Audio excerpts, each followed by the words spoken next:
In this video, I'm going to show you how to download Grammarly on PC, step by step, so you can get the desktop app installed quickly and start writing with better grammar, spelling, and clarity. This is a simple process, and I'll walk you through it from start to finish, so even if you're not very tech savvy, you can follow along easily. If this video helps, make sure to hit the like button and subscribe for more helpful tutorials just like this. Alright, let's get started.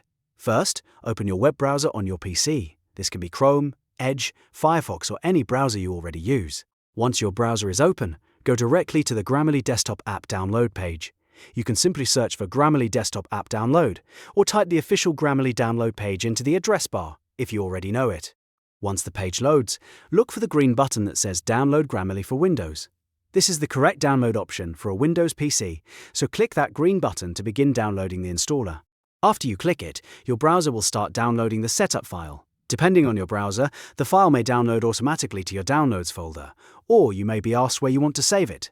If you're given a choice, you can choose a folder that's easy to find, like your desktop or Downloads folder.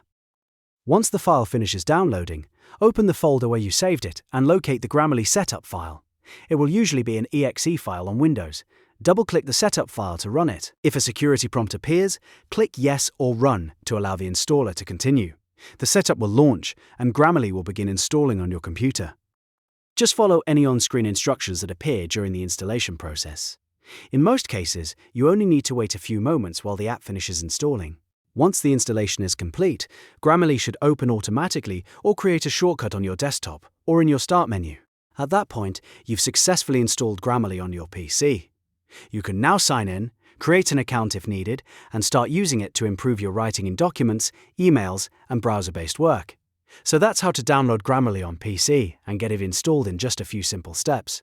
If this tutorial helped you out, please give this video a like, subscribe to the channel, and turn on notifications so you don't miss the next Easy Tech Guide. Thanks for watching, and I'll see you in the next video.